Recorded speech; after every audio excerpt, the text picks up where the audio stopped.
I will share my screen first.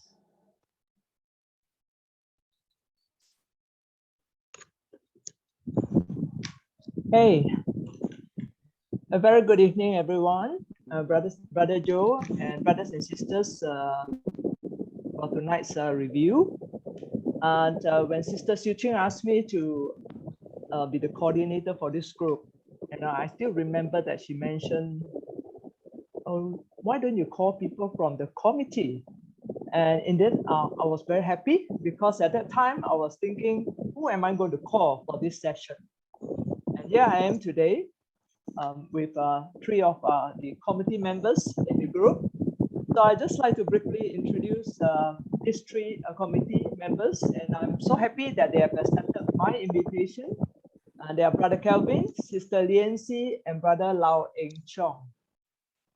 So now, for tonight's session, I have with me this apple here. However, I'm going to keep it to the end, so I will not steal the thunder for tonight's sharers. And just remember this apple, because at the end, if I forget, you have to remember me, okay? Remind me. So for tonight's session, we have Brother Calvin. Brother Calvin is actually a very meticulous person. I think all of you would have known him. He is a very is accountable, full of integrity, and that's why he is also the treasurer of the English group committee. And besides being just the treasurer, he's actually very, very involved in the UNHCR livelihood assessment for the refugees. Very meticulous person. He's also the Buddha Clinic dental assistant. We are already 1 year not helping over there. However, even though that he has been he's retired, yeah, and he's done a lot for Tzu Chi, he's not forgot his family. It's very, very. I think he takes so much so much care for his family and Tzu Chi family as well. So without much spending so much time talking about him, I rather let him share with us his insights on tonight's episode that he has chosen. Yeah, episode 94 is practice the 6 perfections in all actions. I'll read the stanza. As we learn the Buddha's teachings, we must practice mindfulness. We should always remain pure in our hearts as we practice giving to others. Applying purifying virtues and precepts will prevent and cure mental aberrations. Thus, we can endure all difficulties and all worldly pleasures. And now, Brother Calvin, are you ready? Yes, I'm ready. Okay, I'm going to stop the sharing for a while. Okay. Okay, go ahead, brother. Okay. Good evening, Brother Joe Huang. Good evening, brothers and sisters in the Dharma. This evening, I'm going to share on episode 94. Master has always talked about practicing Dharma in our daily lives. And I'm thinking of how we actualize the 6 parameters or the 6 perfections in my actions. I can relate very closely to a family situation that happened about 2 months back. As some of you may know, in August, my 94-year-old mother had a fall. She was in great pain and could not ambulate, and I had to call an ambulance to send her to the hospital emergency unit. Upon arrival, they had to do various tests and x-rays on her, and they informed me that she had fractured the left side of her ribs in 5 places, and she would stay a few days at the hospital. And because of her advanced age, obviously they cannot do anything much, not surgery, no nothing. It's totally ruled out. She has to rest and see how. And okay, I left as it was. But later on, when I got home, I had a phone call from the hospital, a shocking phone call. They said they tested her before moving her to the ward, and she was tested positive for COVID. I had a shock because, you know, she never goes out at all. I'm very careful of that. And my brother at home never goes out at all. Only I go out to do the shopping and all the chores, etc. So I'm the culprit who brought the virus into the house. And the doctor advised me and my brother to get tested the next day, which we did. And true enough, both of us were also tested positive. So, and because we had no major symptoms like fever and breathing problems, and SpO2s were in very good levels, we quarantined at home. However, my mother, because she was tested positive, we could not put her in the normal ward. So she was in the COVID ward. And I think those 10 days at the COVID ward was hell to her because she was not close to anyone she knows. I could not visit her, and I was in quarantine myself. And on the first 3 days, she was totally like isolated, and only on the 4th day could I speak to her through the phone after talking to the doctor. So I think she must have a really terrible time in the hospital. Okay, to cut a long story short, my brother and I were also asked to go to the hospital, another hospital later on because of our seniority in age and because we have health comorbidities. And fortunately for both of us, we passed the test with flying colors and we were released from hospital 2 nights later, and then we spent the rest of our quarantine at home. So when I'm back at home, I was obviously earnestly waiting for the time when I could get discharged her from the hospital. And when the hospital told me, yes, she's okay now, the only thing is that she's not very cooperative in the hospital. She's refusing to eat and, just behaving very bizarrely, because obviously she's facing people she don't know, people all dressed in all kinds of, like aliens. She wouldn't even know who they are. So obviously she felt very, very isolated. And on the day when she was discharged and when I picked up the hospital, I had a shock because she looked really, really shrunken. She was, she was crouching like a baby, on the wheelchair, shivering. I was shocked when I saw her because, I didn't expect her to look so bad, And the nurse carried on to my car. And when I was in my car, I held her hand, keep her warm, and slowly she shivered less. And I drove her back home, showing her that, there's some places which she's familiar with on the way back. And on arrival hospital, I didn't know that she was such a bad condition. She couldn't even stand. I had a difficult time getting her into the house. Thank goodness some brothers came by to help me in that. Okay, and obviously I knew it was very difficult for me to care for her. I did discuss with my sister, and she said, if you really can't handle this, you may need to send her to a nursing home, to care for her because, she needs a lot of help. And I was considering that, and I thought, okay, maybe I should get a caregiver. I know it's very expensive. So I got a caregiver to come in at very short notice, and she started the next day after. And I observed how she cared for my mother. She was in great pain. Whenever she's carried, to lift it from the bed to the wheelchair, she was always, in pain. And from wheelchair to commode chair, for bathing, and doing a business, etc. Just also in great pain. She needs to be fed and all that. So the first week or so plus, she was really in great pain. And observe how she took care of her, how she carried her, lifted her up, etc. So as time passed by, after about 2.5 weeks, her pain had largely diminished. She could ambulate fairly independently with us holding her hand. She was in much better spirits. She started eating normally again. And I decided to discontinue the services of the caregiver because she's more trained to handle difficult situations like patients in comatose, who needs much more help, like oxygen, all kinds of tube feeding, etc. So I decided to take up the role as caregiver to her. So I managed to learn so-called the tricks of the trade in a fairly short time.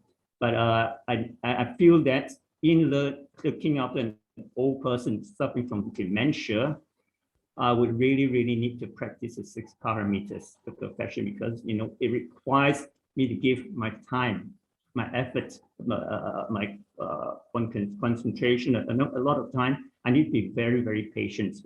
I have to practice forbearance, endurance.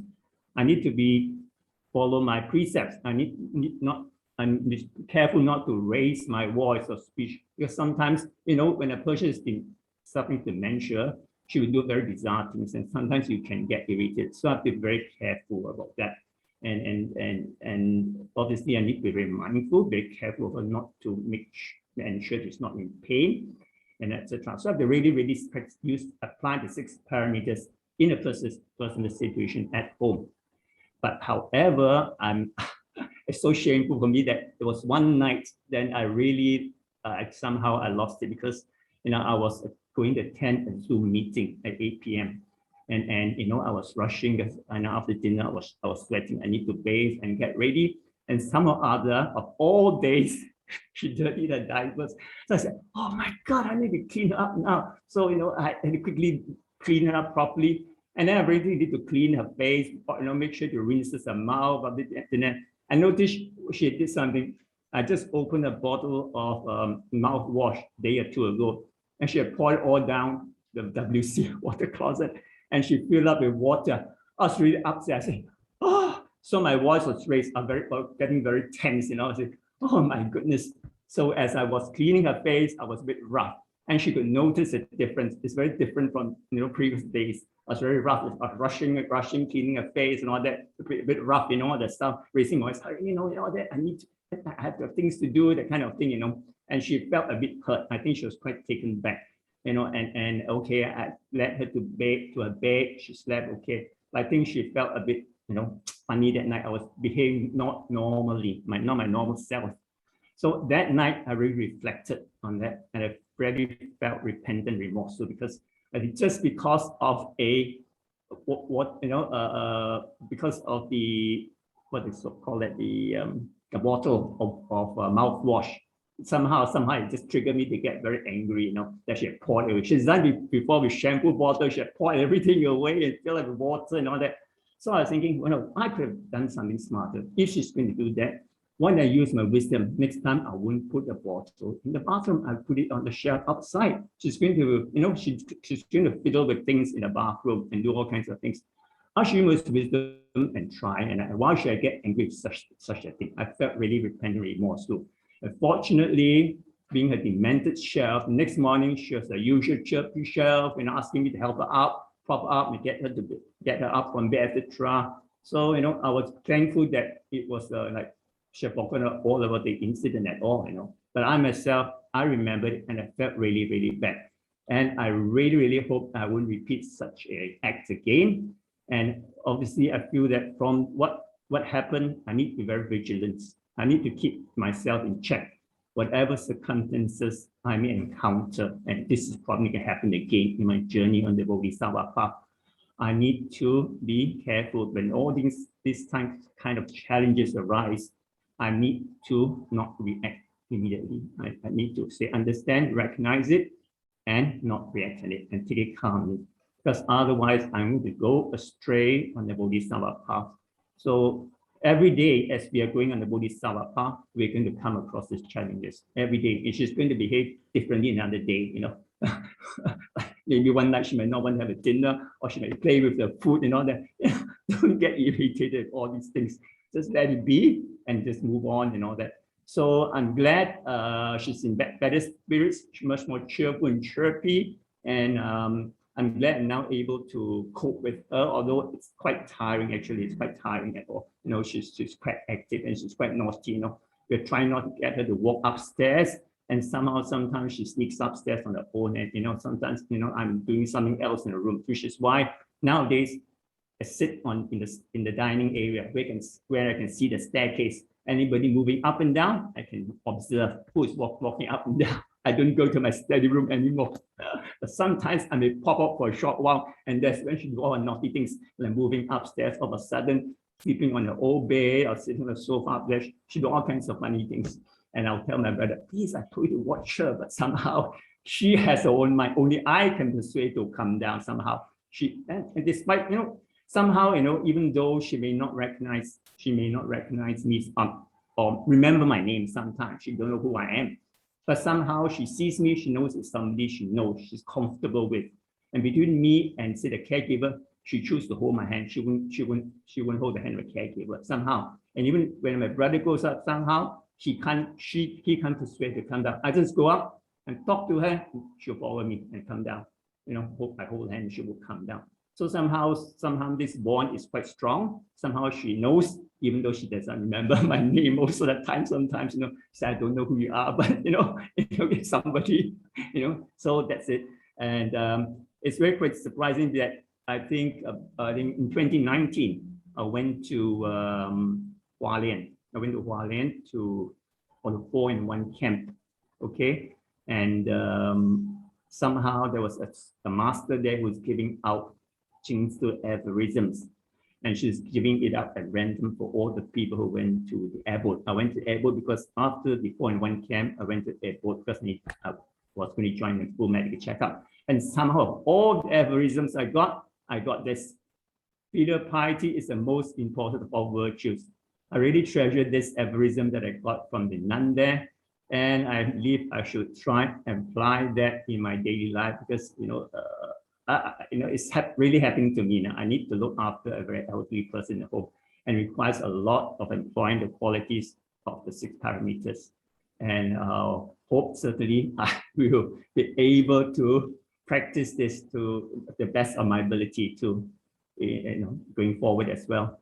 Thank very much, brothers and sisters, for my sharing, for listening to my sharing. Thank you, Brother Calvin, for sharing your insights on the 6 parameters, practicing it, and also to your the Dharma practice in your life. Yeah. So I'm going to stop here for a while. Meantime, I'm going to get Brother Joe, if you'd like to share your about brother's review. Yes, certainly. Yes, certainly. Thank you, Sister Michele, and thanks to everybody. I really appreciate how everybody comes together every week, and now we have this weekly sort of review. And today, listening to Brother Calvin's story is very, very true, true to the heart, true to the emotion, and true to the love.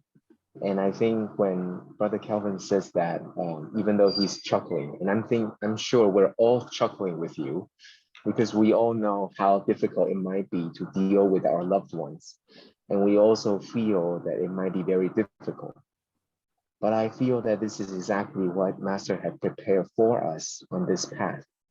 She knew that we would be too lonely and powerless if we have no one to share the story to, and if we have no one to share, to encourage us on, and if we have no one to be exemplary to. And so she prepared this path so that we can all walk together.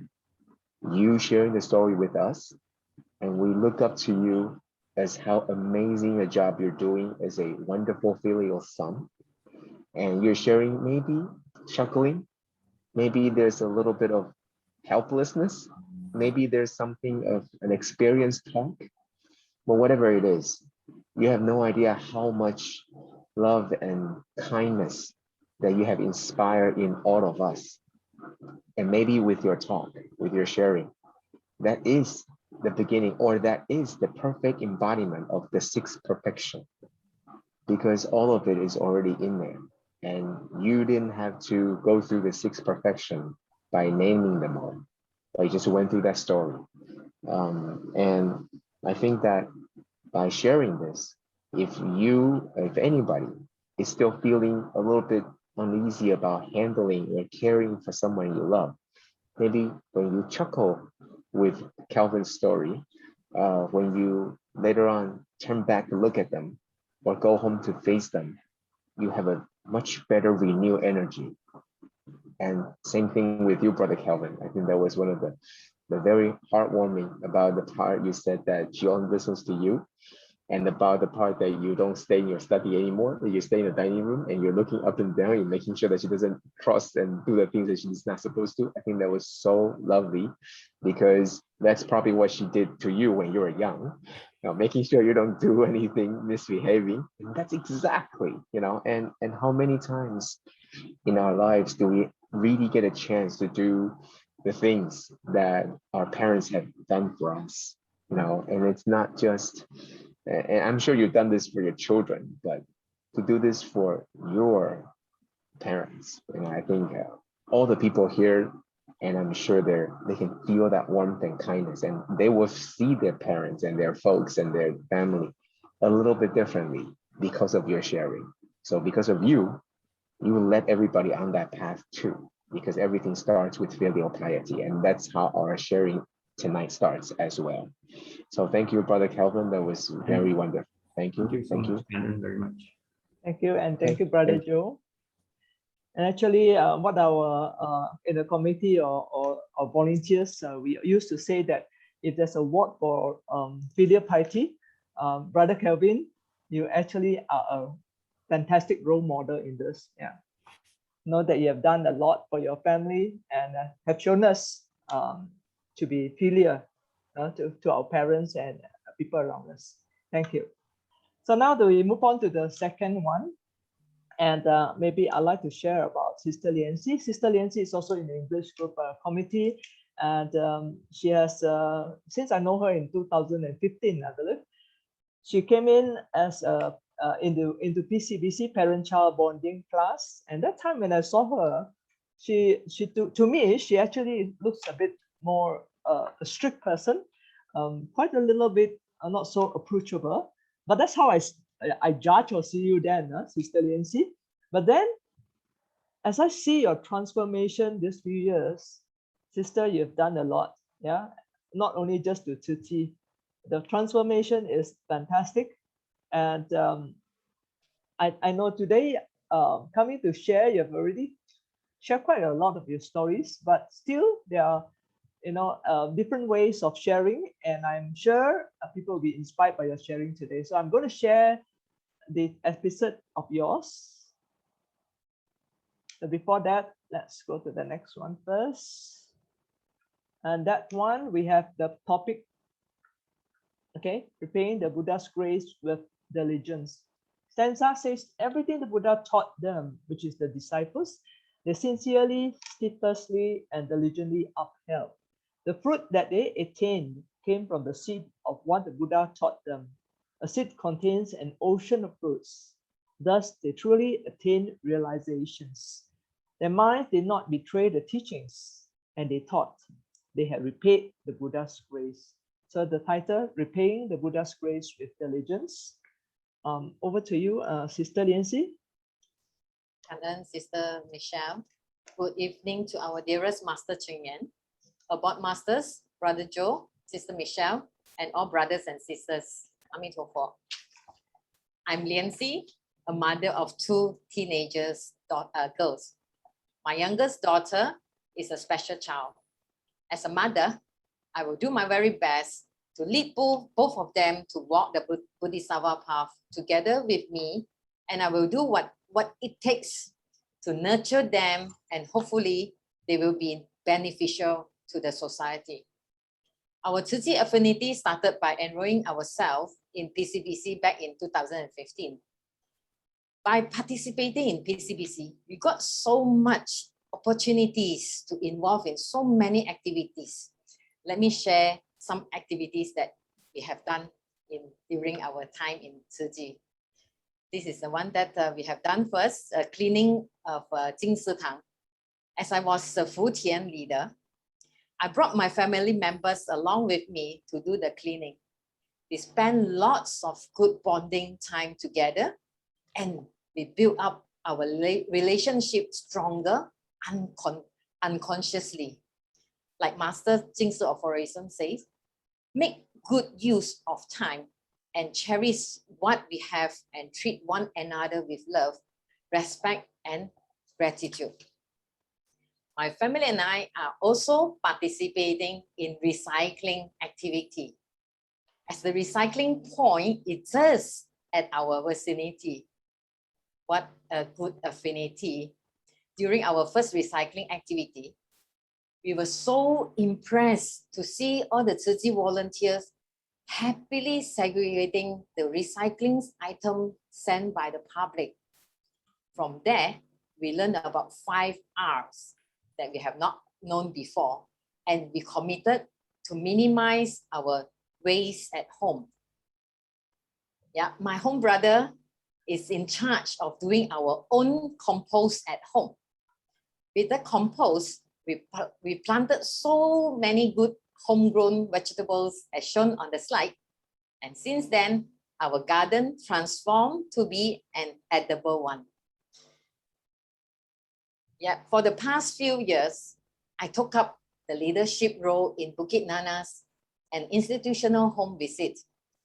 This is another chance for me to involve my family members, and we definitely benefited a lot from it.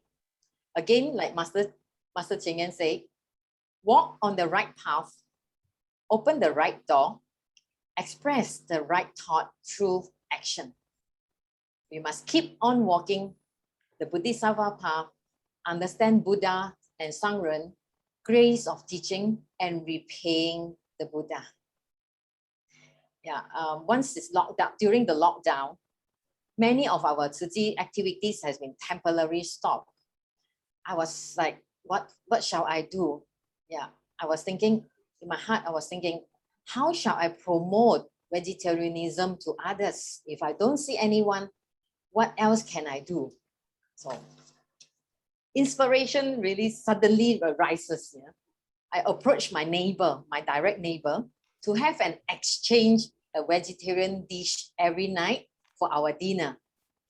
In fact, my home brother was saying that we should not ask, you know, but I was thinking, yeah, if his aspiration came up, why should I not ask, you see? So she told me that this is a fantastic idea, as both of us were so busy during a lockdown, cooking 5 meals a day, and this is a perfect moment that it's a perfect idea that both of us can save up some of our time to do other things. So with that, I'm happy that I have planted a seed in this family of 3 and successfully promoting vegetarianism. So once again, another affinity arises. I learned from a friend that they are offering lunch boxes to people that affected financially by the pandemic. So I quickly called my friend and say that I would like to contribute. Yeah, simply because I would like my children, my family to take part, yeah, to give, yeah, and taking this opportunity to promote vegetarian meals, looking at the whole group that they are actually not promoting vegetarian dish, and I was asking the organizer, can I contribute 50 meals every week to distribute to the needy? She gracefully accepted my vegetarian dish.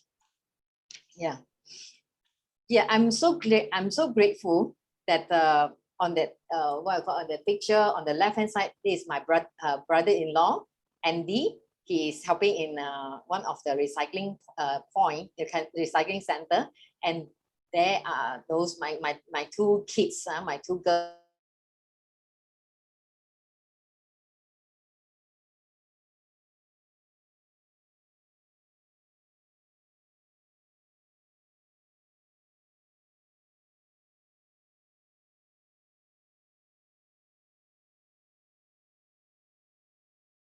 From Tzu Chi activities.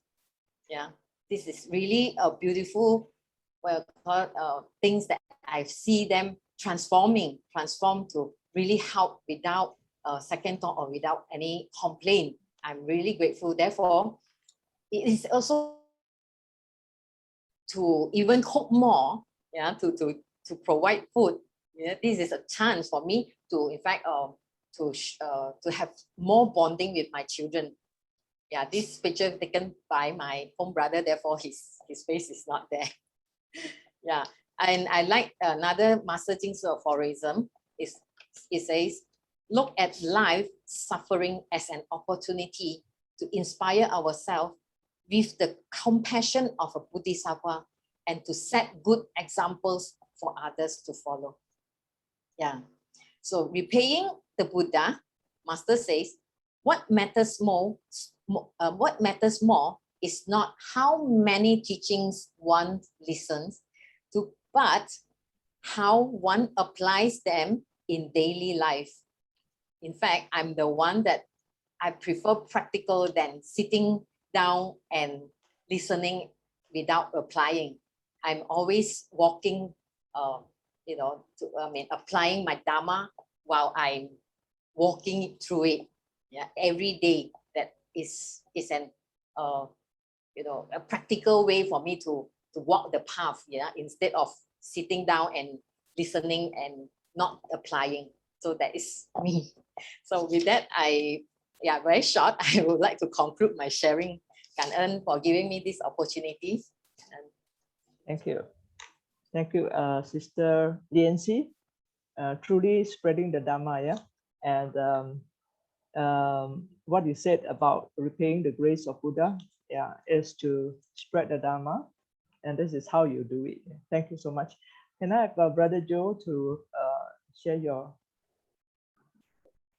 Thank you, Sister Michele. And I think it is such an honor for me to be able to hear everybody's story and be able to comment on it. I'm sure online right now, there's more than 30 people, 30 individuals that hearing all these stories, and today is all about family. And I'm sure many people would like to reply and also encourage and also show how they're inspired. And I got a chance to do that, and not many other people get a chance to. So I'm very honored and I'm very happy. So for Sister SisLianSee's sharing, and once again felt that warmth because you can see from her facial expression, she was smiling the whole time, especially when she talks about her daughters. You can see that there was so much pride and love that you could truly see that when the daughters are, is what she said, as what Sister SisLianSee said, that transformed to be willing to do these without asking and even become some sort of automatically wanting to help. And I think as a parent, I'm sure that is one of the very top goals, in that it doesn't matter what the future is going to look like, but you already know that they're on the right path, in that they know the meaning of helping others. And it's not only having to make a decision. For them, it becomes like breathing. For them, it becomes like a second nature. For them, as you mentioned, it's unconsciously they're doing this because it's second nature to them, like breathing and eating and drinking water. Imagine if someone who lives and breathes and eats gratitude and feeling gratitude like they are taking breath, how wonderful a life that would be. And that's exactly what Master does. And that's what exactly Master teaches us. And that's what exactly we're seeing, that Sister SisLianSee's daughters are transforming in front of our eyes. I think that's what the parents can do for the kids. There isn't much that we can do for the kids, but to give them something very, very valuable in life, which is to be grateful. And I think that's what Master does for us. There's not much that she can teach us. Like you said in that aphorism, it's not how many teachings you remember, but if any one of these teachings help you and lead you to understand what true gratitude means, how grateful we should be. And once you get there, Master felt that then all her hard work is worth it. And that's why we have to be grateful for. And that's why we have to repay the kindness by doing the same thing to the people that we love too. So thank you, Sister SisLianSee. I think this is very wonderful. It's always so wonderful, and I got to comment this, and so I'm very happy. Right, I'm sure everybody want to say something, and they can only type. I get to say them, so I'm special. So thank you, SisLianSee, for sharing with us. Thank you. Thank you, Brother Joe, and thank you, SisLianSee. Okay, we'll proceed on to the next person, and that's Brother Lau. Brother Lau is also in the committee, and actually, I know Brother Lau loves to read a lot, and he's very disciplined in that he's a vegan, and we're still vegetarian, but he's a vegan. Very passionate about this and sharing and spreading the Dharma on this. I also see him as a very scientific person, and when he learns the Dharma, he tries to connect this science, history, to the principles of the universe.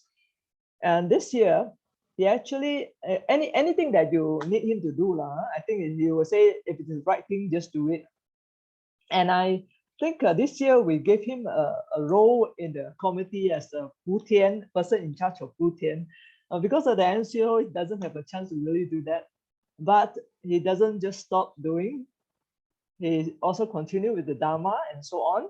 And let's hear from him about the episode that he has picked today. When I asked him to pick the episode, he said, any episode also can. I just pick a number, and that's 8955. Okay, let's hear his insight. And I'll just go on to share the stanza first.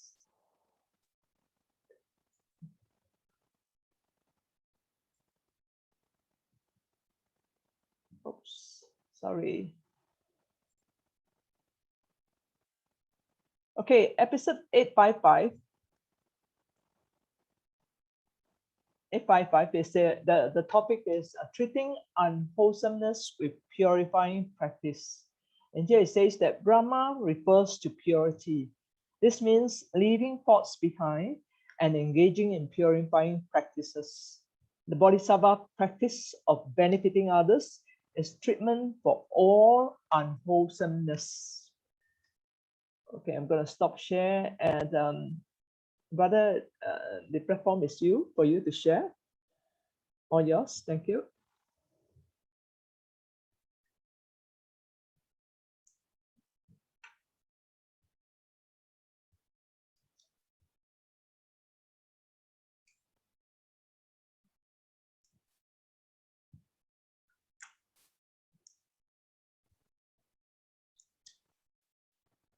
You can see your video. Okay, can you see my screen? Yes, can you hear me? Yes, very clear. Okay, so this episode 855 is treating unwholesomeness with purifying practice. I find that this particular episode is very relevant to Tzu Chi volunteer, because we had all of us come into Tzu Chi with lots of baggage carry over from all our previous life. So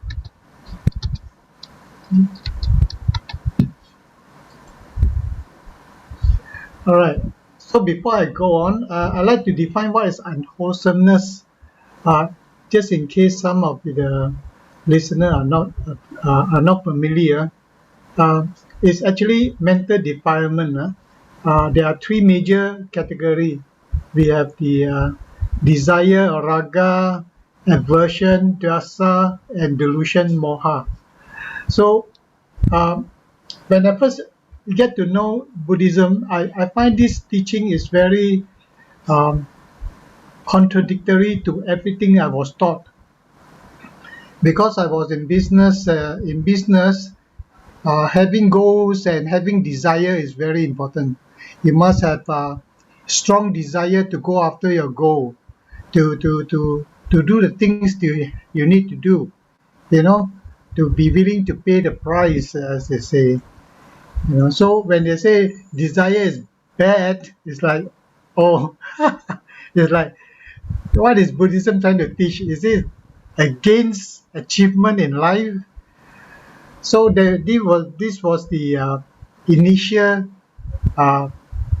question in my mind, desire.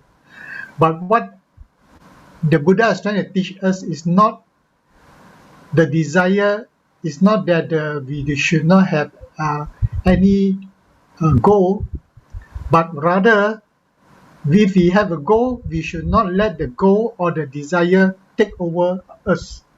We should be in control at all times. There is this saying among my business associate that they are willing to pay whatever price to be successful. So it used to be a very common saying among them. But when I studied the Dharma, I realized that there are some prices that are just too high. If you have to compromise your principle and your value, I think you pay too much for your success already. So to me, I do not agree with that saying. I always saying that to work hard is important, but there is a limit to the price I'm willing to pay. There are certain things that's just not subject to compromise, and one of them is our value. And what the Buddha is trying to teach us is the desire that become greed and become a lust. Lust is what's the difference between lust and greed? Lust is where things become uncontrollable, where it takes over everything in your life. It becomes lust. And I have seen some greedy people in my life. And some of the people I think are okay. When they become greedy, it's so scary. It's really scary. I thought I know this person quite well, but when greed arises and the way he acts, it shocked me. It really shocked me. And I was so scared, I said, how can this person even talk like that, And it seems that all reason go out the window. Everything, nothing I say makes sense to him, And so this desire is a very scary thing. It can actually take over your life, take over your life. And I've known a few people who are so controlled by their, I don't know you call that greed or what, they are hardcore gambler. They gamble to the extent that their wife, their family, their friend, nobody want to talk to them. And I'm very happy to say that I've seen a few of them change because somebody give them a reason to look elsewhere. And the second one is the aversion.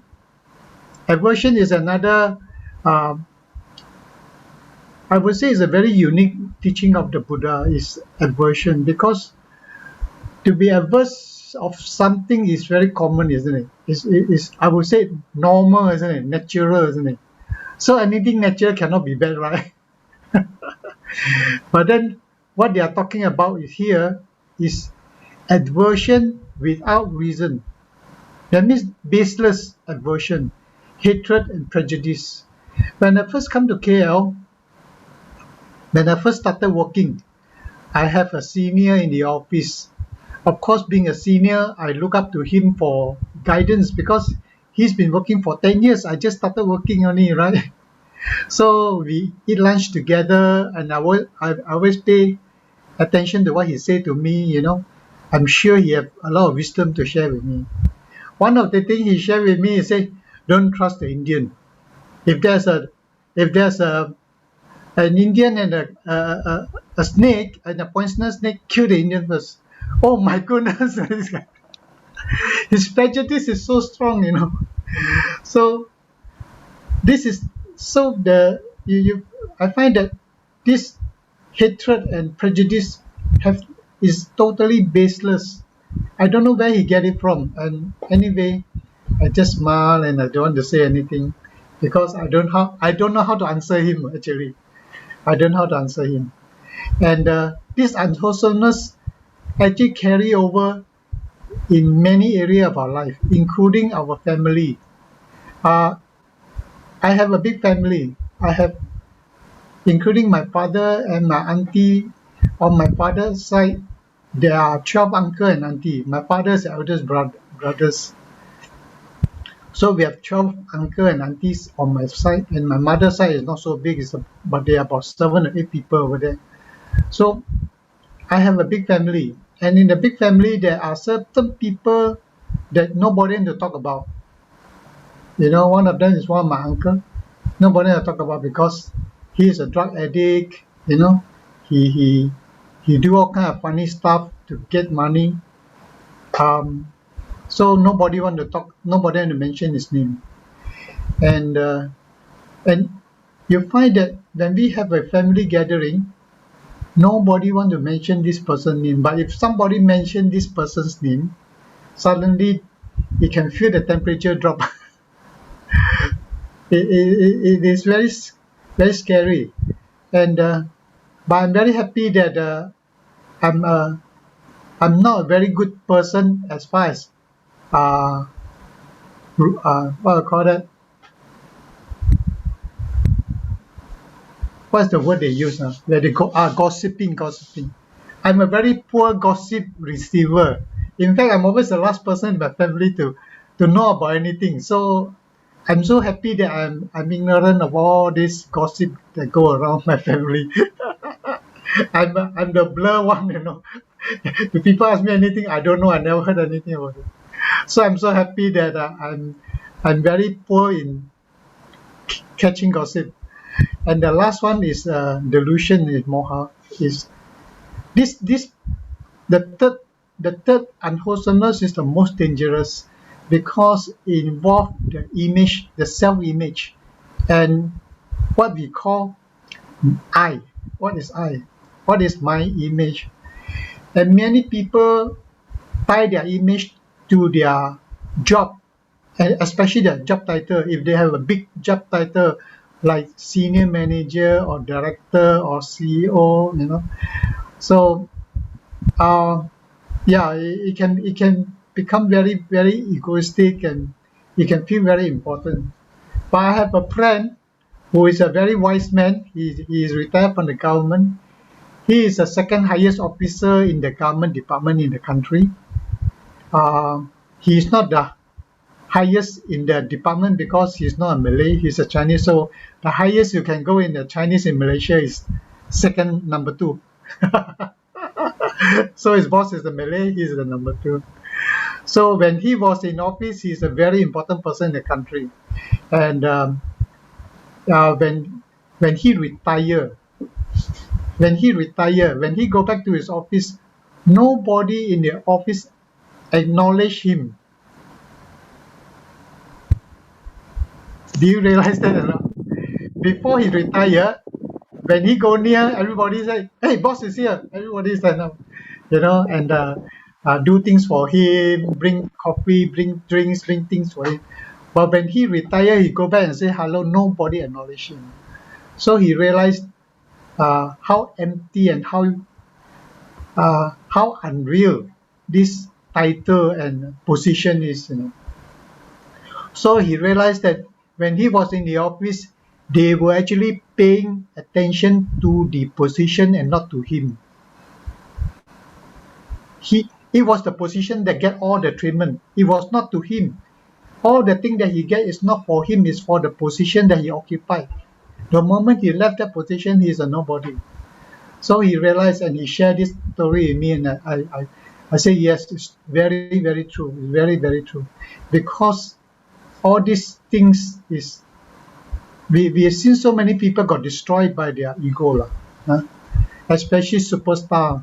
So my friend say, how come my superstar so famous, got millions of fans, still want to commit suicide?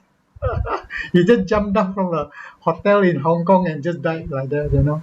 So he just cannot believe. But you see, all these desire, aversion, and they are all delusion. They are all nothing. They are just make believe because they are condition dependent. The moment the condition change, it disappears. It vaporizes. It is like a mirage in a desert, you know. So unwholesomeness is all this. So many of us have all this to a certain degree, and the way to practice purifying practice is the most important step is to create self-awareness. That is my discovery. So when I first joined the Buddhist, I started reading about Buddhism and reading books and listening to Tai and listening to Master and so on. And one of the things I learned, the first thing I learned from Tzu Chi is not to cross my leg. I have this habit of crossing my leg. So one of the no in Tzu Chi, the first thing we learn is don't cross the leg. I don't understand why, but they said, oh, don't cross the leg. So one of the first habit I broke in Tzu Chi is not to cross my leg. And until now, today, if ever I cross my leg, hey, you're crossing your leg. So this self-awareness is very important. One of the things that I notice about myself is I begin to be aware that my emotion change. That means if something irritates me, I can feel my irritation growing. That means I'm not angry yet, but I can feel that I'm irritated. So when I notice this awareness of irritation, I have a chance to stop it. Actually, emotion is a very funny thing. If you know about it, it cannot control you. Emotion is a sneaky devil. It's like a friend jumping from behind the door and say, "Boo!" like that.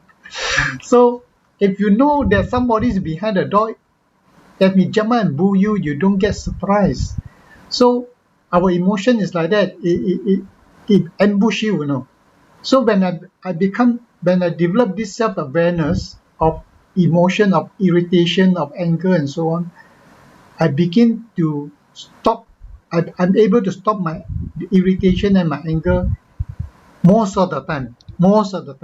Okay, unless the situation that arises that my emotions flare up too fast for me to stop, but I'm glad to report that most of the time I can catch myself and stop it on time.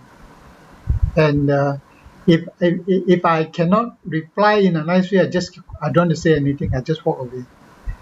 Okay. So one of the things I'm aware is self-awareness. The other one is self-talk.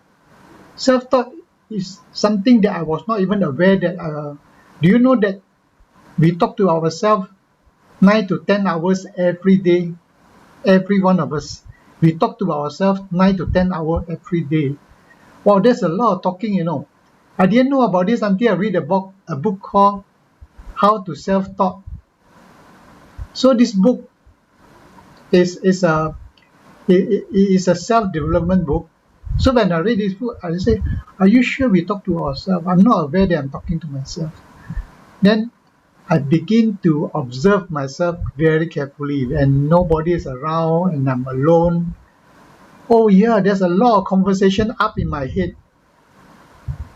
All kind of unconnected thoughts are going on all the time. So these self-thoughts, and most of the time, sad to say, is 80 to 90% is negative. 80 to 90% is negative. Things like, I missed the deadline. Oh, I don't know how to explain to my boss tomorrow, and things like that. So we begin to have all these self-doubts, and this self-talk create a lot of problem for us. So we need to counter it with positive self-thoughts. That means we create script that when we are alone, we use this script to talk to ourselves. And when we choose to script, some people may call this positive affirmation. Okay, some of you who are in management or in sales, you may use this term called positive affirmation. Positive affirmation is a way to counter this negative self-thought, the unconscious self-thought. So our mind cannot do two things at one time. If you are talking to yourself consciously, the unconscious cannot talk. Okay, so you stop the negative talking. And in Tzu Chi, how do we apply this? We apply this by remembering and recalling our favorite Jingshi aphorism. And my favorite Jing Si aphorism, the first one that I learned is, anger is what? Punishing yourself for someone else's mistake. That is my favorite. This is still my favorite Jing Si aphorism. I say, oh, how silly, why should I punish myself for somebody else's mistake? And yeah, it's a very good aphorism. Then we got these random thoughts that come and go.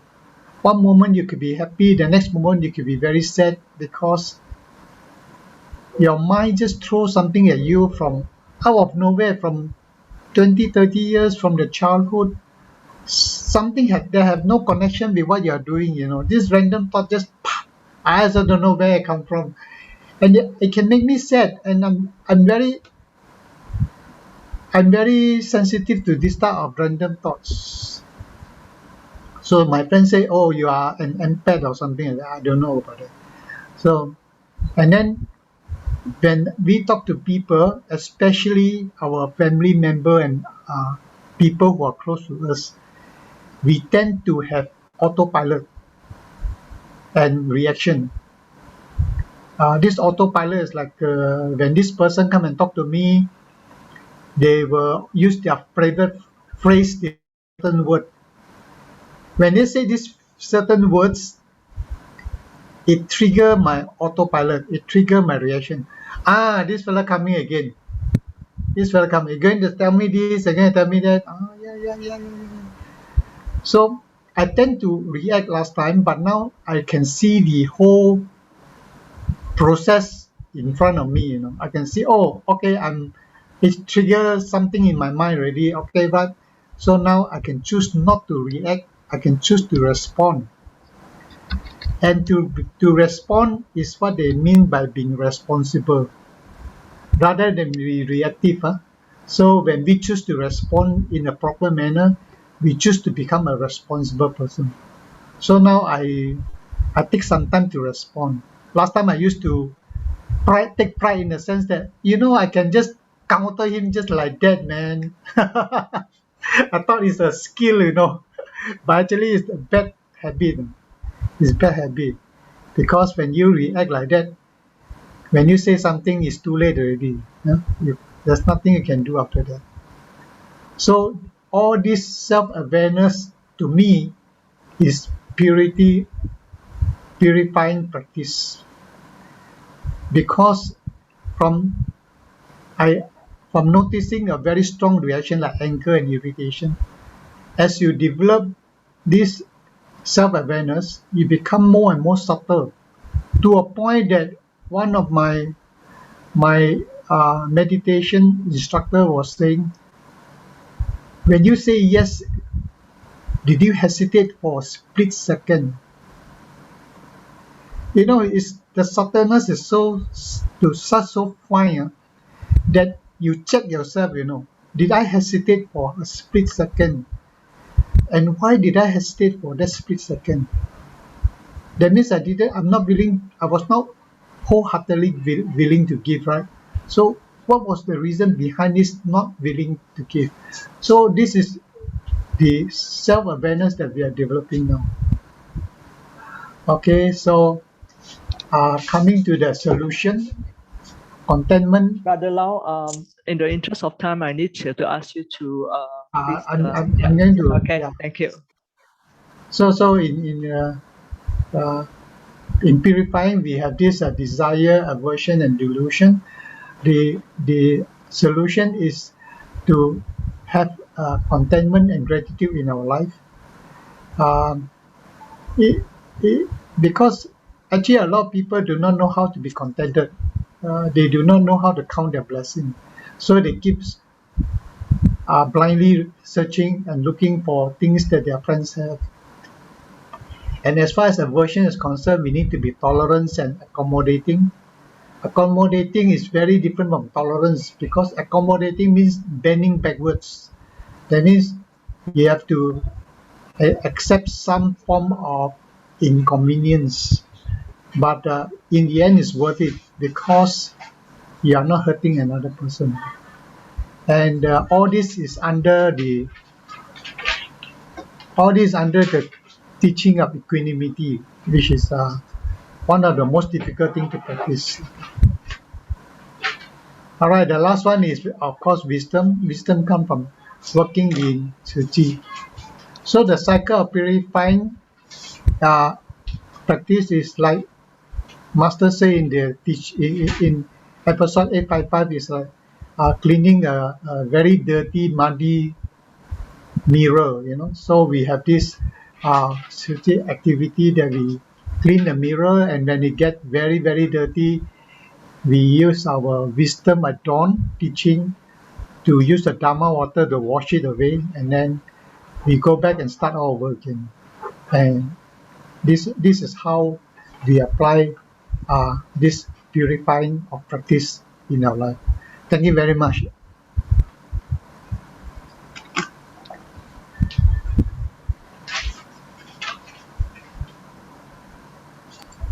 Michele, you're muted. Sister Michele, you're muted. Yeah, thank you so much. Thank you, Brother Lau, for your session here. We need another time for you to continue, and sorry to have to rush you. And now I will just hand it over to Brother Joe. Yes, Brother yes. Joe, yeah. Thank you. Thank you, Michele, and thank you, Brother Lau. I think as you mentioned, well, as Sister Michele said, that you're very scientific, and definitely, I think somebody who does business has to follow a particular logic and particular set of thinking that has to be very logical. And I think it boils down to the particular meaning of the cost performance ratio. And I think that is almost like the Dharma itself, right? The cost performance or the price performance ratio, it didn't change. But what changed was how we value certain things, right? How we value what is the cost. So the ratio itself or the idea itself did not change. But what used to be very low cost, like, oh, this is cheap, so I'm going to do this, now becomes high cost because now it damages our earth, things like that. So I think that's what Dharma is. Dharma gives us a way to evaluate, but it slowly teaches you so that your way of evaluation, the way that you put a price tag on certain things, your value system undergoes a certain change. And I think that's what teaches us. So Brother Lau shared with us also with family, talks about his huge family. There's 12, right? 12 uncles and aunties and 7 from the mother's side. And there are always these people. I think it's wonderful. I think Brother Lau is very adept in using different stories to share the very important part. I like to, I know that we're out of time, but I really want to commend Brother Lau on his very clear clear explanation on the mind when you talked about self-awareness. And I think that, as you mentioned, we go from a step further, right? From deluded to begin to aware. And then, as you mentioned, because you are not aware, I think you have the wonderful example of saying, it's like your friend jumping from behind. But if you knew that he was there, if you knew that he was going to jump from behind, then you will not be surprised by it.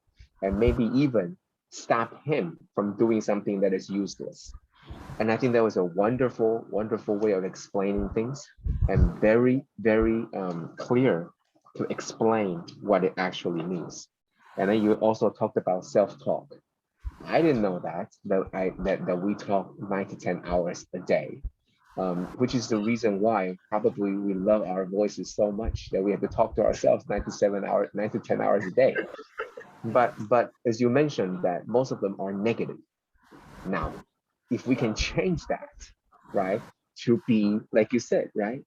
If you can remind yourself of your favorite aphorism, then everything you say that comes up, imagine 9 to 10 hours a day of positive talking coming from Master. Now, what kind of person we would become if we have that? So I think, Brother Lau, thank you so much. Your sharing today was very, very, very good. I really learned a lot, especially the last slide you talked about, not the second to last slide, the self-awareness, and you have the self-talk, you have the autopilot, and I think you mentioned that that's what we try to stop. Don't react. And then you said, so we respond. But when we respond kindly, when we respond correctly, that's being responsive. That's being responsible. Wonderful sharing. Thank you, Brother Lau. And that's a very good ending to today's very, very helpful and thankful session. Thank you, everybody. Thank you. Thank you. Thank you, Brother Joe. And I think I'd like to thank the three sharers today, because when I called them to share, they kind of, before today, some of them expressed their regret for taking up the role. And I think after sharing, and they continue to want to share, and I think after sharing tonight, I'm sure they will have a very good night, feeling that they are so blessed to be able to share tonight, in fact. And I actually have, I did mention about the apple. I'm not sure whether I'm going to share that. Maybe I'll leave it to the next time, since it's already 9:05. So I would like to just leave everyone with this. Oops. On.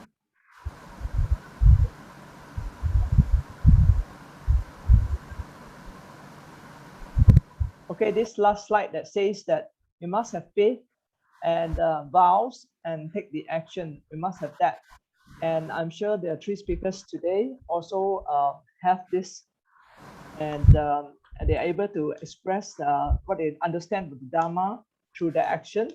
And I'd like to thank everybody else also for participating today.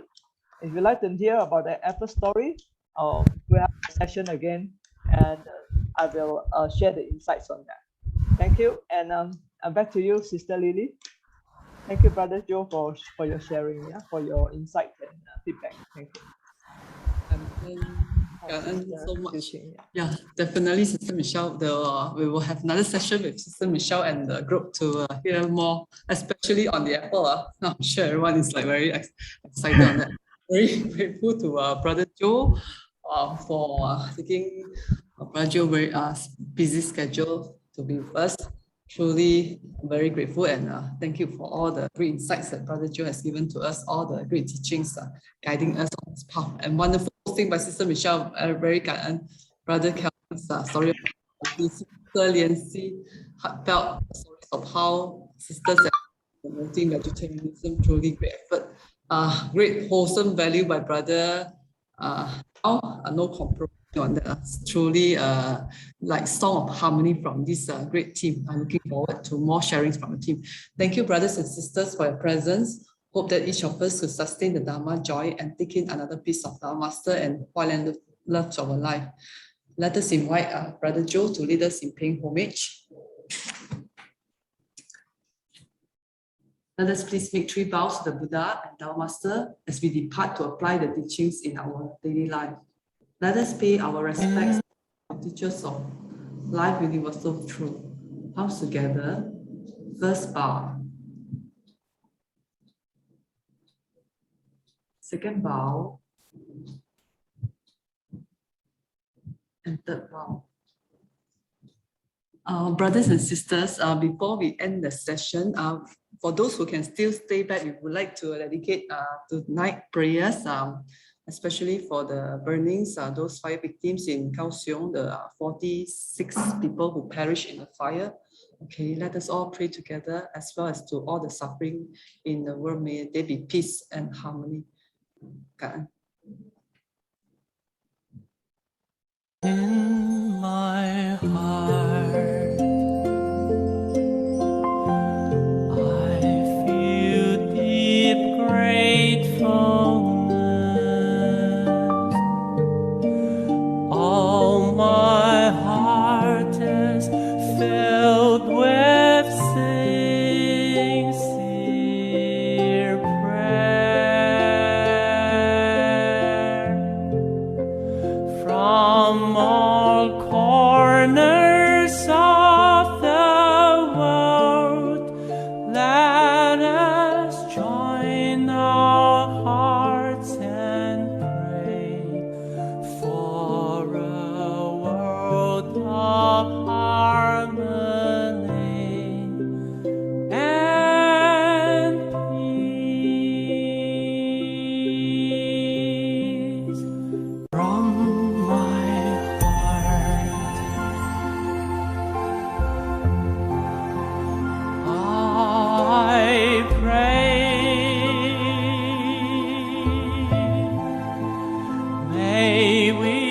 join our hands, our hearts as one.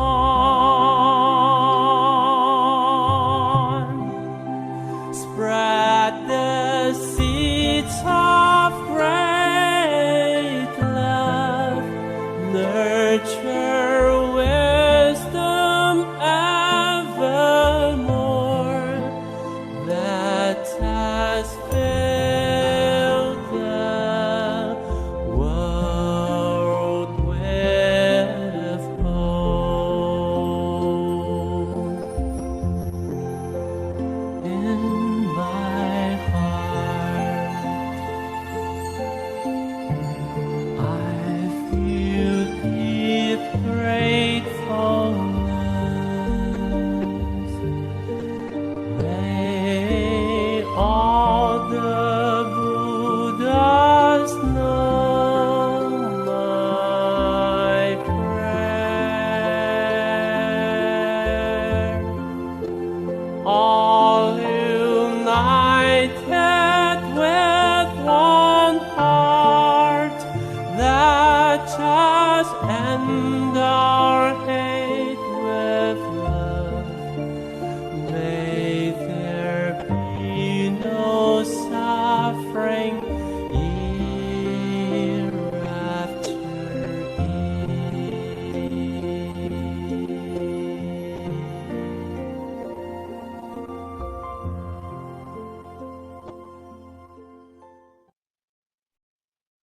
May all minds be purified. May there be peace in the society, community. May there be no disasters in the world. May we invite Sister Epi to lead us in dedication of merits. Sister Epi.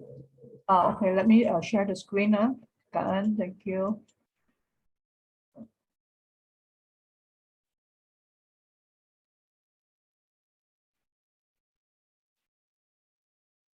Okay.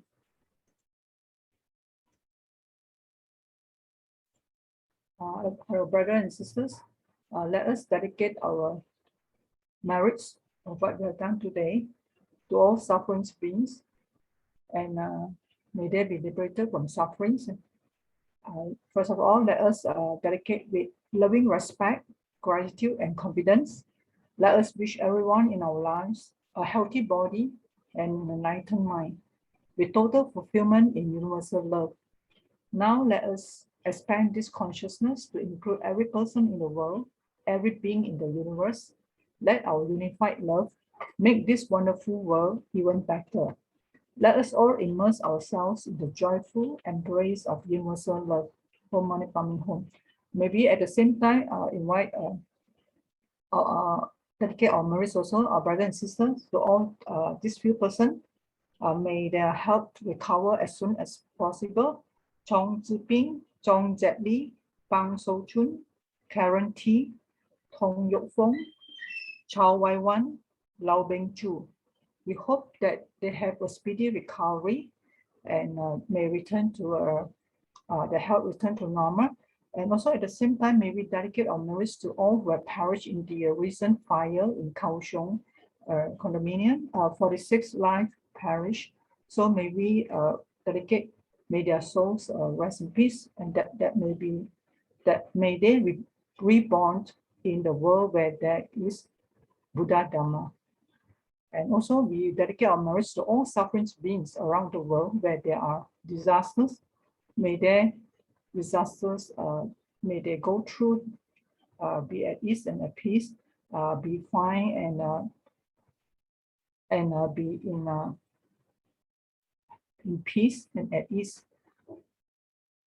Thank you very much for brothers and sisters, your prayers and your merits. Ka'an, Amitabha, Om Mani Padme Hum. Ka'an. Okay, everyone. Brothers and sisters. And Brother Joe, take good care. Oh, sorry. If anyone can stay back, maybe take one group photo.